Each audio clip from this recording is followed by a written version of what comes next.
Bonjour, bienvenue à Let's Talk by MLK Home, l'émission pratique pour les sujets qui piquent. Elle est pas mal non plus celle-là, j'aime bien aussi. On est très heureux sur ce plateau fourni aujourd'hui de vous recevoir, de te recevoir avec nous. Alors on va parler de quelque chose qui a priori a l'air moyennement spirituel, mais en fait qu'il l'est vraiment. Et je ne sais pas, peut-être que tu n'en as jamais entendu parler. En français, on va parler de la grotte, dans laquelle les hommes peuvent aller quand ils ont envie de débrancher. Et peut-être que tu vois déjà de quoi il s'agit. Et puis en anglais, on dit la nothing box, la box à rien. C'est-à-dire on va dans cet endroit-là et puis on ne pense à rien.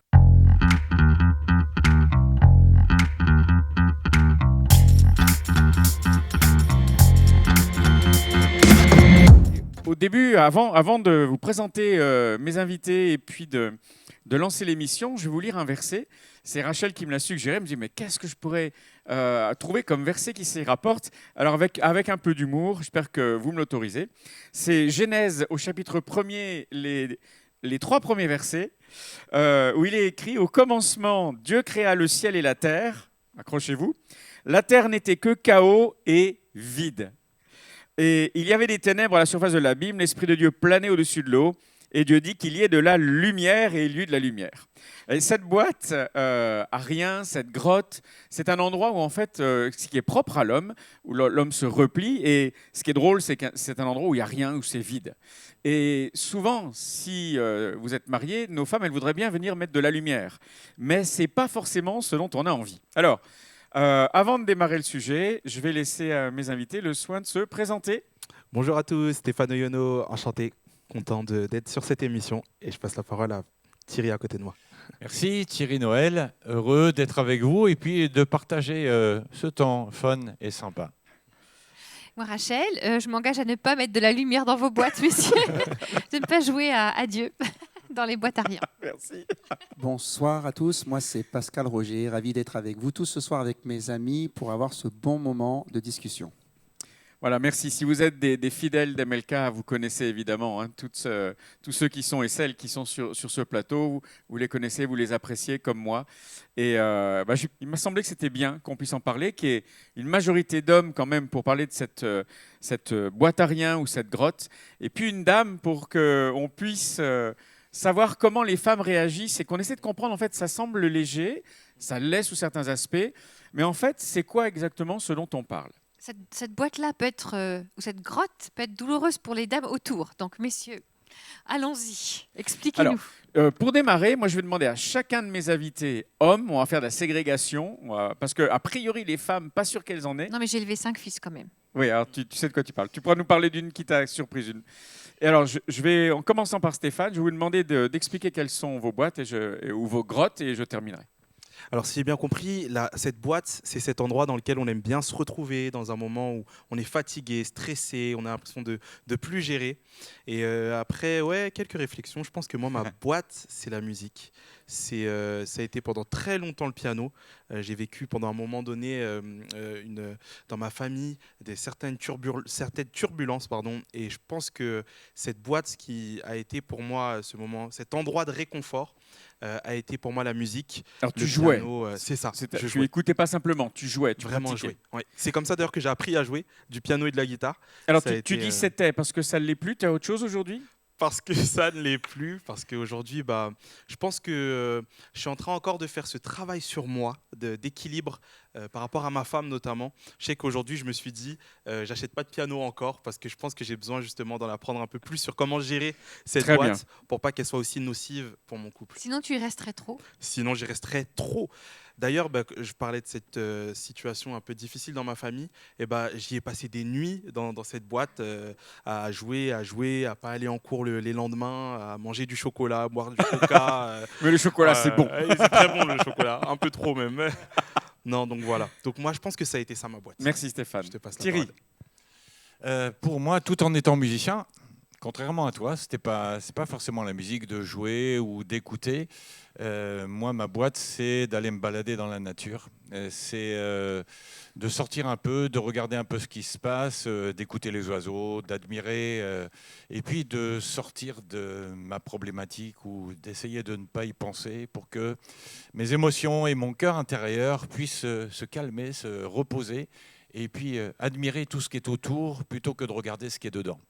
Très bien, merci Moi, Thierry. je peux te dire à quoi ça ne ressemble pas chez une femme, la boîte à rien. Si tu C'est veux. qu'il n'y a pas d'endroit où on n'arrête pas de penser et de réfléchir et de faire des plans et de faire des listes, etc. Chez une femme, c'est tout le temps on. Des fois, je te regarde dans ta boîte à rien, je me dis oh, j'aimerais bien avoir une boîte à rien. Mais ça débranche Eh ben, jamais. nous, on en a une.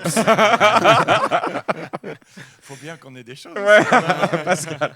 Là, bon, j'ai écouté mes deux premiers compères qui sont très poètes. Ouais. La musique, la balade dans la nature. Je peux me reconnaître de temps en temps dans ça. Mais pour être honnête aussi, ces moments de blackout, je dirais, Ouais. où tu penses à rien. Moi, quand je vais dans la nature, je pense quand même, je médite en fait. Je ne pense pas trop à rien, en tout cas pas beaucoup. Mais je me rends compte que cette boîte, elle s'invite à moi n'importe quand en fait. Et notamment dans l'access, c'est-à-dire genre 18h, 20h. Là, je ne suis pas super dispo Ouais. quand je rentre chez moi, j'avoue. Hein. Je rentre et là, même si je retrouve les gens de ma famille, j'ai plutôt envie d'être perché dans mes pseudo-pensées, si tu veux. Mm. Je ne sais pas si ça vous le fait. Ouais. Et en fait, je ne suis pas super dispo parce que je rentre dans un moment où tout a été intense, je relâche et là, je n'arrive pas à être disponible. Et je ne peux plus trop, des fois, me rappeler à quoi j'ai pu penser. Je me dis, j'ai pensé certainement à quelque chose.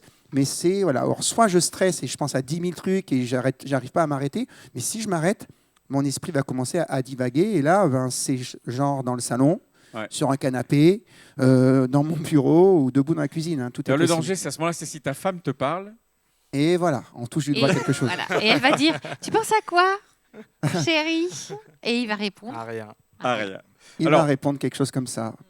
Moi, je vois une qui est intéressante pour moi et une qui peut être dangereuse. Quand je suis à la maison et qu'il n'y a pas trop de neige dehors, etc., je m'occupe de mes rosiers et de mes plantes et ça me fait un bien fou et j'aime aller dans cette boîte-là parce que je ne pense à rien sinon qu'à prendre soin de mes plantes. Mais je me rends compte que quand je suis pas à la maison, je peux avoir tendance à aller sur le téléphone, cher téléphone portable, et à faire des jeux ou à être sur Instagram et à regarder ce qui s'y passe, à poster mes photos, des trucs. Et ce n'est pas forcément la meilleure utilisation possible parce que je ne suis pas sûr que ce soit le plus sain.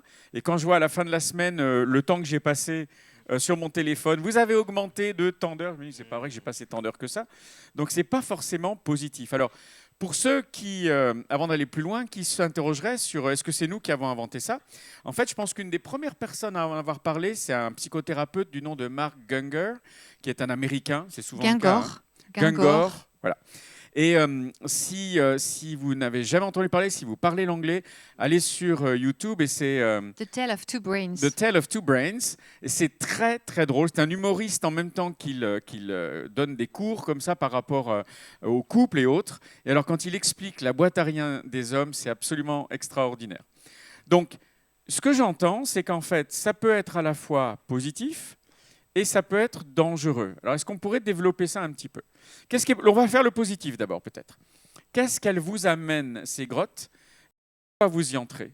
Qu'est-ce qui justifie l'envie d'y entrer? Bah moi, pour ma part, je pense que ça va être vraiment un besoin de souffler. Je trouve que avoir des responsabilités dans la vie, rentrer et revenir du travail, des fois on a juste besoin d'un moment où on n'a pas de responsabilité. Voilà. On n'a personne qui nous pose des questions, qui attend quelque chose de nous. Et moi je pense que c'est ce que m'apportent justement ces moments-là, des moments où je déconnecte totalement. Et ouais, des moments où je prends soin aussi de moi. Parce que voilà, je pense que j'ai cette tendance à beaucoup prendre soin des autres. Et il y a aussi des fois ce besoin-là aussi de prendre soin de moi. Et prendre soin de moi, qu'est-ce que c'est? C'est le calme. Donc c'est comme un sas dans lequel tu recharges, quoi. C'est ça, un sas de décompression d'abord.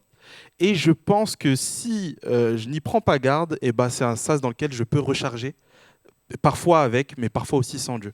Et c'est là où je pense qu'il faut avoir cette limite aussi dans cette boîte, comment on l'a appelée encore, Nothing La Box. boîte à rien. C'est ça, la boîte à rien. La boîte vide, en quelque sorte. C'est ça. C'est que je pense que ce qui peut être pour nous un endroit de décompression peut être aussi un endroit d'attaque. Et voilà. Ça, c'est Alors, on encore parlait autre chose. d'avoir un téléphone portable dans les mains à ce moment-là. C'est sûr que là, ça peut représenter un danger, c'est certain. Thierry, pourquoi tu y rentres, toi? Pour décompresser aussi. Ouais. C'est sûr, c'est quand il y a quelque chose de stressant, quand la situation est compliquée, quand on est énervé. Donc, le moyen de calmer, c'est d'aller, c'est de relâcher et puis de se détendre. Parce que si jamais on reste là, ça va monter, le stress va monter, les pensées vont monter, les réflexions, et à un moment donné, il faut juste... faut sortir de là, parce que ça peut devenir dangereux. Parce qu'après, si on ne contrôle pas, dans les paroles, dans les actions, on va dire des choses... Qu'on pense pas. Qu'on pense pas, non, pas forcément, mais C'est des le fois... propre de l'homme de dire des choses qu'on regrette dès qu'on les J'en sais a rien. prononcées. Mais c'est tellement important aussi de pouvoir mettre des limites aussi. Ah, Et c'est intéressant. Le fait d'être là, c'est un principe de précaution aussi. Donc, je pense. Tous les deux, vous avez parlé de mettre des limites à cette boîte. Donc, vous sentez, vous, qui pratiquez, qu'en fait, cette boîte, elle a besoin d'avoir quand même un temps limite, quoi. Oui, c'est ça, on ne reste pas dedans non plus. On a besoin d'y être, moi j'ai besoin d'y être, et puis il y a un moment donné où il faut revenir, enfin je dirais un peu à la vie. Dans la vraie vie, c'est ça. Et puis il faut se trouver quand même confronté à ce qu'on a, soit à la personne, soit à la situation, pour revoir, apaiser les choses, et puis cadrer pour avoir la bonne attitude, le bon comportement, les bonnes réflexions, les bonnes paroles. Comme tu disais aussi, on ne pense pas non plus toujours à rien, mais voilà, mais presque, mais pas loin. Presque. Après, on ne pense plus à grand-chose des fois, mais bon, alors, c'est bien. Pascal, toi, tu veux décrire un petit peu pourquoi tu y entres? Je dirais que forcément, au moment où tu as posé la question, j'ai entendu Thierry et puis Stéphane dire décompression, je me suis reconnu. Donc il y a une dimension de décompression qui est certaine en vrai. Parfois elle est consciente, parfois elle n'est pas consciente. Surtout dans les micro-grottes, comme je vous disais tout à l'heure, où ça dure peut-être 15-20 minutes et tu reviens et tu fais attends. Et là, effectivement, l'écueil, c'est qu'à ce moment-là, si tu es dans un endroit public avec ta femme, si tu es marié, ou quelqu'un de ta famille, ou tes enfants, et que tu es censé être disponible, que du coup là, tu es juste ailleurs, perché, ça pose problème. Oui, donc quand tu disais oui, et alors ton épouse, parfois, elle pourrait très bien, mais tu m'as pas écouté. Oui, ces moments-là, si c'est pas des moments où tu es avec d'autres personnes, on va imaginer que tu as complètement décroché, que tu n'écoutes pas, ou que tu te fiches de ce qui se passe à côté. Or, ce n'est pas forcément le cas, c'est presque comme une vague qui monte, qui fait que tu te relâches, tu perds un peu pied et tu essayes de reprendre pied derrière. Et voilà, c'est un peu ça que je ressens et que je rajouterais. Vous voyez, un peu comme, comme une bouteille qui est remplie de gaz, il faut relâcher. Donc tu tournes le bouchon et au moment où il y a ce moment de libération, c'est un moment où il y a moins de disponibilité intellectuelle, moins de disponibilité pour l'autre. Je ne sais pas si ça vous est arrivé, mais voilà. Moi, je fais vraiment la différence entre ces moments intentionnels où tu vas faire quelque chose qui te fait du bien et qui te met dans un état de méditation. Donc, moi, je sais quand je prends un moment de louange, je suis dans un moment comme ça, et c'est intentionnel. Et là, c'est autre chose. Mais ça me détend en même temps, si tu veux. Ouais. Mais c'est pas ça. Quand je pars me balader dans la nature, comme ça m'arrive aussi, là, je suis hyper focus, j'essaie d'entendre la voix de Dieu, etc. Mais j'avoue que quand je vais courir, par exemple, c'est pas ça qui se passe. Je vais pas courir pour prier. Je vais rentrer, je vais plus me rappeler de ce que j'ai pensé. Voilà. Je cours, je fais mon run, je suis content. Je me pose derrière, il y a les endorphines qui agissent, je suis bien. Et là, honnêtement, je ne peux pas être. J'ai pas envie d'être focus sur quelque chose d'ailleurs. Et ça me fait du bien. Donc avant de passer, parce que je connais ma femme, là, elle trépigne, elle a des trucs à dire, elle va les dire. Mais je voudrais juste faire un petit résumé. En fait, c'est intéressant parce qu'il faut des limites. C'est presque comme une somnolence de la conscience, presque, où il y a des moments où je débranche. Mais ce n'est pas un moment où on connecte avec Dieu, c'est plutôt un moment où vraiment il se passe... je suis dans un vide et je ne pense à rien. Et c'est vrai que nous, les hommes, on a cette faculté extraordinaire, on peut ne penser à Rien du tout. Ma chérie, Alors. vas-y.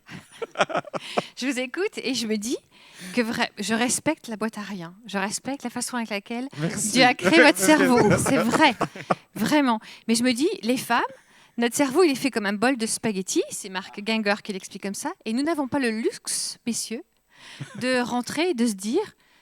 Ah, je me pose parce que j'ai besoin de décompresser. Parce que quand on rentre, on se dit, OK, il faut préparer le repas, il faut préparer peut-être les devoirs s'il y a ça, il faut que j'anticipe demain et tout est connecté en fait. Et notre cerveau ne fonctionne pas pareil. Et c'est difficile pour les femmes si elles prennent... Là, c'est bien ce genre d'émission, mesdames, j'espère qu'elles écoutent aussi, mais messieurs, prenez le temps de réfléchir que votre femme, elle a un bol à spaghetti dans la tête en fait. Alors, vous, des tiroirs vides, hein, oui, et alors, nous, un bol à spaghetti. le Mark Gungor, si vous allez voir, en fait, il montre que les hommes ont des tiroirs avec des Qui se touchent dans la pas. tête qui se touchent pas. Donc on peut être dans le tiroir arrière, on le referme et après on en reprend un autre. Et donc, si tu as plein de projets, mais tu arrives à débrancher, parce que tu es un homme, tu fermes le tiroir des projets, tu ouvres le tiroir où il n'y a rien et c'est bon. Alors, ce qui est intéressant, c'est que nos mémoires fonctionnent aussi différemment. Souvent, quand il y a une émotion qui est attachée à un événement, on va s'en souvenir plus facilement. Messieurs, c'est pour ça que les femmes, souvent, se souviennent de tous les tout. détails, surtout quand ça s'est Oups. mal passé. Mais nous, comme on n'est pas branchés de la même manière, on a tendance à oublier parce que nous, tout n'est pas lié à une émotion, surtout quand on est dans la boîte, à rien. C'est ça. Thierry, tu as envie de dire quelque chose? Non, je t'écoutais et puis. Tu penses, Thierry? Pensez à quoi?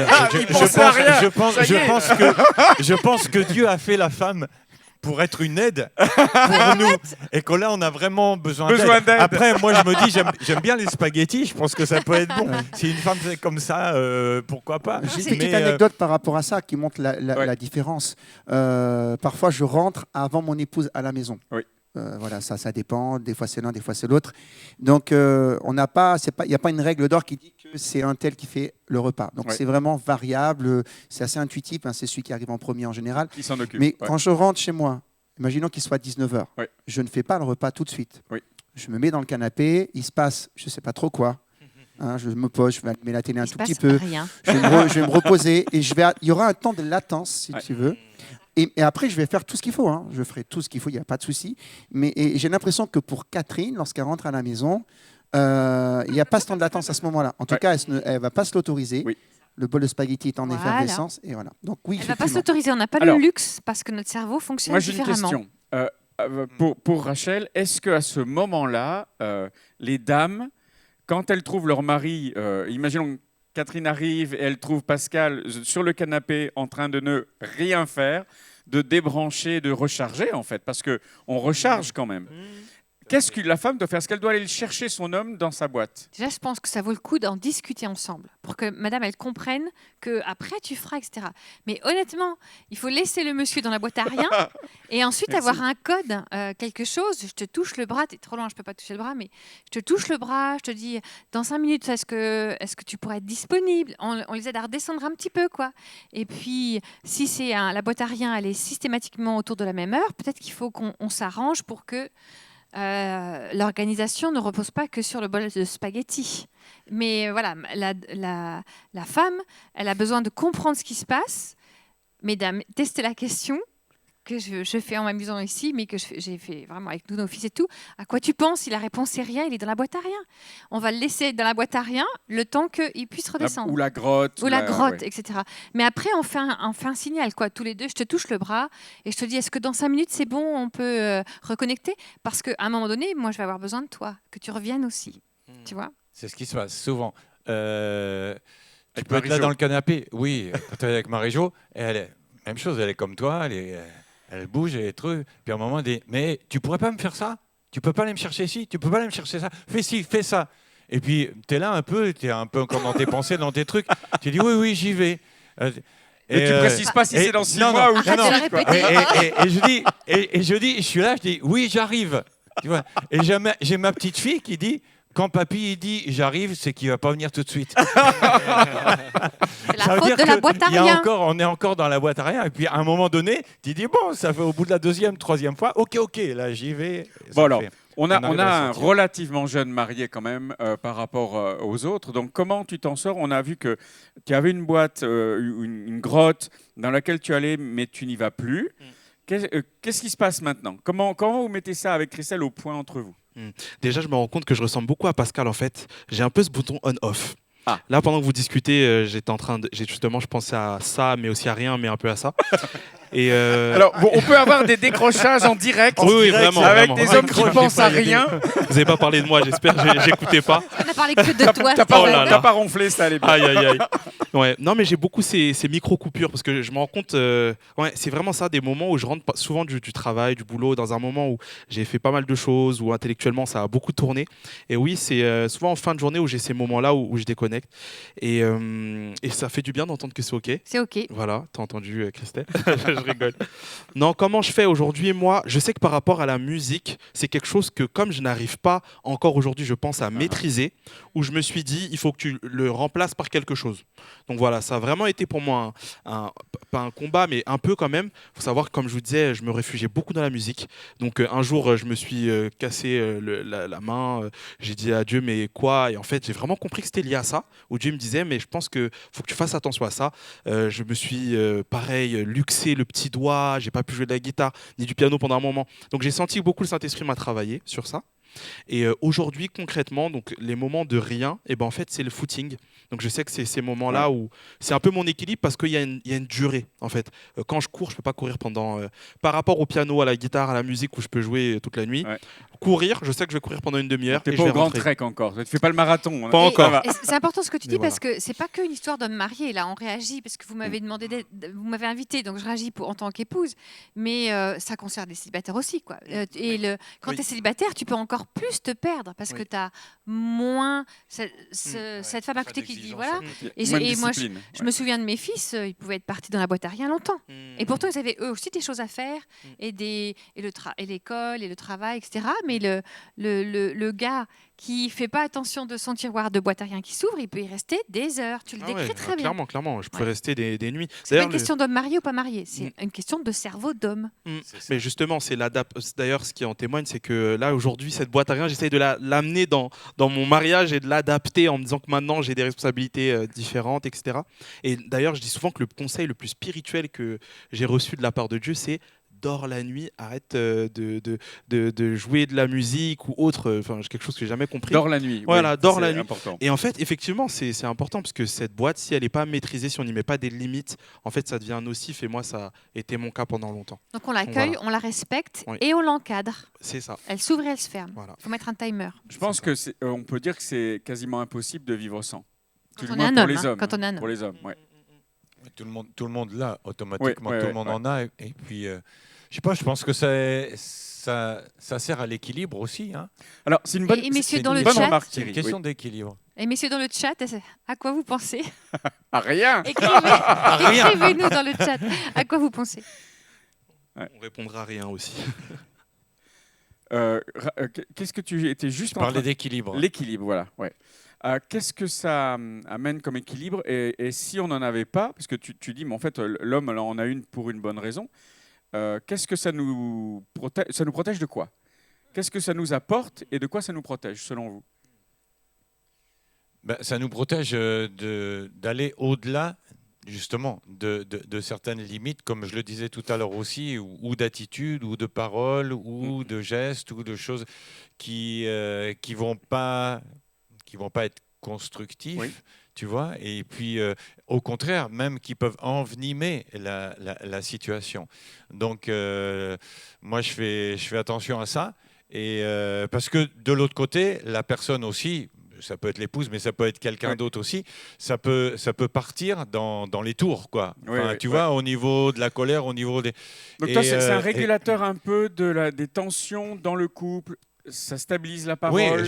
Oui, c'est ça. Ouais. Et puis, moi, je ne vais pas me battre. Je dis, pour se battre, il faut être deux. Oui. Donc, je dis, dans ces cas-là, je ne veux pas me battre parce que je ne veux pas que ça envenime la situation. Donc, je vais me mettre dans ma boîte, je vais sortir, je vais être là, je vais attendre que les choses se posent. Et après, quand je vais sortir, je vais revenir et puis je vais essayer. Alors, des fois, c'est un peu difficile parce que c'est difficile pour un homme de comprendre que c'est lui qui a tort. Parce que C'est nous, pas on, toujours on, vrai, hein. on a C'est pas toujours, toujours vrai on non a plus. toujours raison, quoi. Tout le monde a toujours raison, quoi. Donc, et puis de revenir et après de radoucir les choses pour ramener après la situation dans quelque chose qui Et soit messieurs, agréable. si vous créez un espace pour que les dames, elles aient aussi un endroit où les spaghettis peuvent se Mais tu viens de me désormêler. dire que vous n'arrêtiez jamais. Ah, mais non, mais on est Ouais. d'accord d'avoir un temps off où Un temps à on vous-même, crée de bien l'espace, ouais, pour pouvoir se Je voyais poser. que ça cogitait, Pascal. Tu penses que ça sert à quoi pour toi dans le positif, cette grotte dans laquelle tu peux te réfugier, où tu penses à rien? J'imagine à peu près la même chose que Thierry, en fait. C'est-à-dire que si on était sans cesse en action, en Ouais. réflexion, en tension, comment un gars classique réagirait? Mhm. Est-ce qu'il justement il donnerait plus libre cours à une espèce de libération, de tension qui serait différente que celle d'une femme qui gère peut-être mieux ça? Ouais. Moi, je pose la question, je n'ai pas la réponse. Mais Donc, j'étais exactement en train de penser ça. Je me demande si notre boîte à rien ou notre grotte, qui est vraiment le propre de l'homme beaucoup plus que de la femme, c'est pas un moyen de réguler, alors je mets un peu le chapeau de thérapeute, mais la testostérone et le stress qu'on peut avoir dans la journée, et qu'en fait ça ne servirait pas à nous apaiser, à faire redescendre. Il faudrait peut-être demander à des scientifiques, s'il y en a qui nous suivent, je ne sais pas si on peut contrôler le taux de testostérone avant la boîte à rien, puis après la boîte à rien ou la grotte, et voir s'il y a eu un effet entre les deux. Je sais qu'il y a des moments quand je vais aller travailler mon jardin, ou bien j'ai fini une longue journée et je me dis, OK, maintenant, je vais poster des photos sur Instagram ou autre. Je sens que même le fait d'y penser que je vais y aller, ça me fait un bien fou et j'en ai besoin. Et après, je peux redémarrer, je suis bien, quoi. Mais il y a une partie de moi qui me dit, est-ce que cette boîte, elle ne doit pas seulement nous servir à nous décharger, mais est-ce que cette boîte n'a, comment dire, est-ce que cette boîte doit vraiment être un endroit où, enfin, il y a cette notion de décharge, mais je pense qu'il ne doit pas y avoir cette notion de recharge. D'ailleurs, moi, je pense que c'est pour ça que j'ai encadré cette boîte. C'est que je me dis qu'à ce moment-là où il y a du rien, c'est vraiment un terreau, je pense, qui est très dangereux. On peut parler de plein d'histoires dans la Bible, le roi David, qui a ce moment-là où justement il se retrouve face à ce moment de rien. Oui. Je pense que cette boîte à rien n'a que pour seule fonction de se vider, mais je ne pense pas qu'elle doit avoir pour fonction de se remplir. Parce qu'à partir du moment où elle a pour fonction de se remplir, alors là, je pense que c'est trop dangereux. Et là, tu parles de David qui va sur la terrasse de son. Voilà, c'est ça. Et il voit Bathsheba et dans sa boîte à Sûrement rien. dans un moment de rien. moi, ça m'évoque Pour lui. une petite phrase là, Intéressant. qui me vient au moment où tu dis ça, mais si dans tes moments de boîte à rien, tu ne vas pas bien, tu peux virer vers le malsain.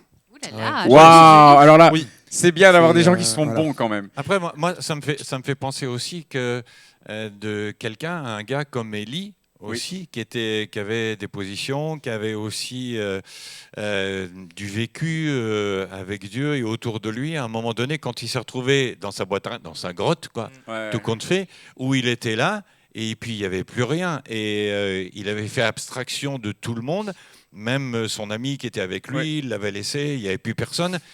Et quelque part, je me dis que à ce moment-là aussi, il y a une grâce, c'est que Dieu va venir nous chercher aussi. Ouais. Même si nous, on ne pense plus à rien, même si on ne voit pas, même si on ne sait pas, Dieu va venir nous chercher. Ouais. Et je crois que c'est quelque chose qui est très intéressant aussi, parce que nous, on veut penser à rien, mais Dieu, il va venir mettre le point ici et dire, mais t'es pas tout seul, mais regarde, la situation n'est pas ce que tu penses. Donc en fait, c'est intéressant de vous écouter. Vous dites en fait, la boîte à rien, si elle est vide, elle peut tourner à quelque chose même de dangereux si on y reste trop. On peut être mal inspiré. Tu prenais l'exemple du roi David. Tu disais que ça pouvait même devenir malsain. Et en fin de compte, c'est presque une solution, Thierry, que tu amènes, c'est que dans cette boîte à rien, qui je pense est bonne, parce qu'elle nous permet de décompresser, de déstresser, des fois de débrancher pour se recharger, en fait, à un moment donné, c'est quand même bien d'y inviter Dieu, quoi. Amen. Exactement. C'est ça. Est-ce qu'il y a... Pardon, excuse-moi. C'était Vas-y, je t'en prie. justement dans le cadre d'Élie, c'est que quand Dieu vient le voir, il ne le réprimande pas. Ouais. Il lui dit pas, regarde dans l'état que t'es, toi, le serviteur de Dieu, le prophète, etc. Et tout. Qu'est-ce qu'il fait? Il vient lui donner à manger, il vient lui donner à boire.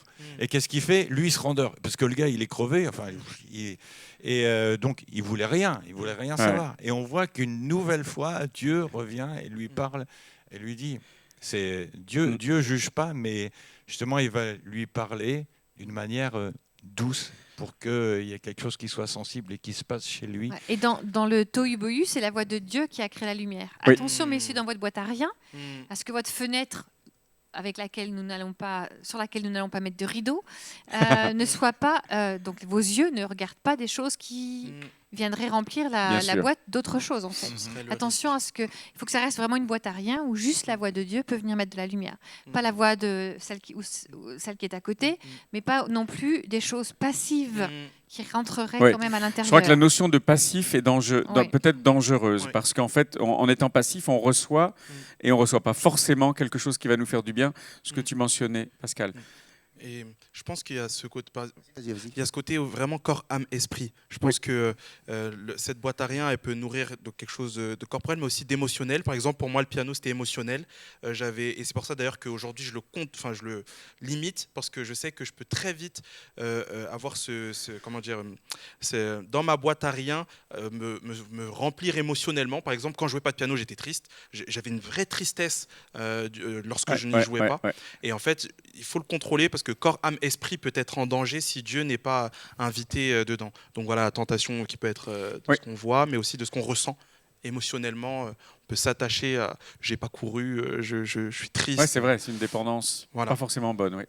Pascal. Je pense que dans ces moments-là, il y a comme un lâcher-prise. C'est Ouais. des mini-lâcher-prise. Oui. Voilà. Donc c'est cool, C'est ça. ça peut être un peu grisant. Souvent, ça se fait dans des contextes sympathiques. Ouais. Une petite série à la télé ou juste tranquillement dans ton canapé. Tu prends ton téléphone, tu fais un jeu, tu penses à rien. Ouais, Tu t'évades. c'est ça. Et ça, c'est cool. Sauf que ce lâcher-prise peut te mettre dans une fragilité. Ouais. Et si, effectivement, tu es dans une phase où tu n'es pas si bien que ça, Oui. À ce moment-là, c'est comme une porte que tu peux ouvrir Ouais. sans le vouloir Oui. et te mettre dans une situation délicate.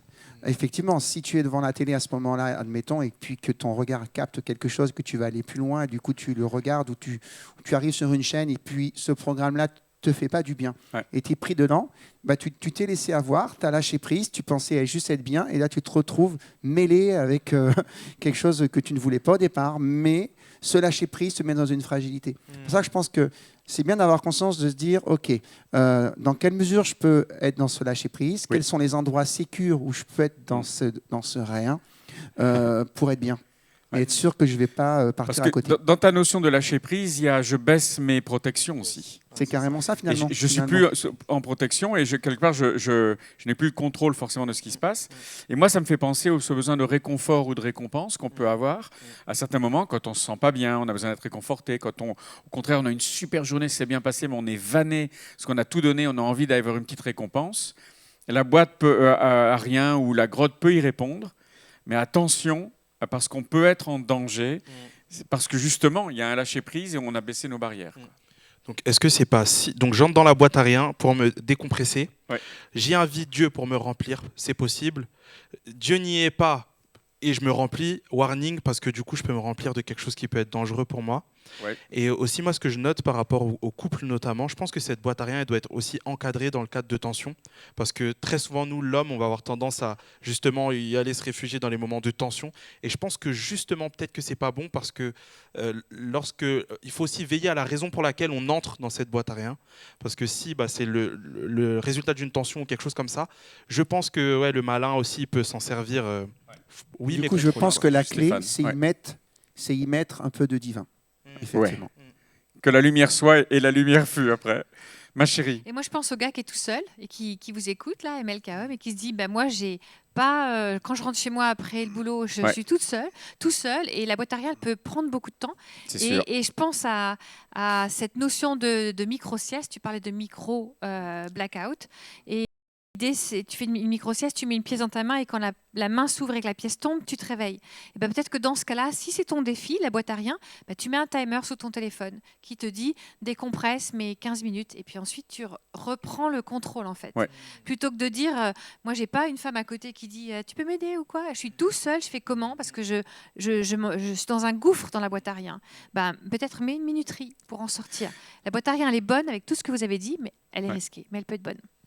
Bon, mais je pense qu'on aura sans doute abordé un sujet qui a pu être surprenant pour certains d'entre vous, parce que peut-être c'est la première fois que tu en entends parler, de cette grotte ou de cette boîte à rien. La boîte à rien, c'est vraiment l'expression anglophone, mais ça peut être la grotte aussi. Et peut-être que pour ceux qui sont mariés, effectivement, vous avez cru que votre femme, comme Marie-Jo, te demandait de penser à ta place et te demandait de faire des choses pour elle, mais c'était juste un appel au secours, sors de ta boîte, en fait. Et donc, en résumé, on en a besoin. C'est un phénomène sans doute qui est lié au besoin de déstresser, d'avoir trop de testostérone, etc. pendant la journée. Mesdames, n'essayez pas de nous y poursuivre, mais par contre, il faut qu'il y ait des mécanismes pour éviter de tomber dans quelque chose qui nous soit nocif. Et puis inviter Dieu pour que la boîte à rien soit remplie aussi de divin. Je crois que c'est toi, Pascal, qui le disait. Et puis, si vous êtes seul, si tu es seul, d'avoir un timer pour qu'il y ait un début, une fin à cette boîte à rien et qu'on ne s'y installe pas trop longtemps, quoi. Et messieurs, vous pensez à quoi? À rien. Voilà. Ce sera le mot de la fin. J'espère que ça vous aura intéressé. En tout cas, on attend vos retours. Et puis en attendant, que Dieu vous bénisse. Et à bientôt. Merci. Bonsoir. Au revoir.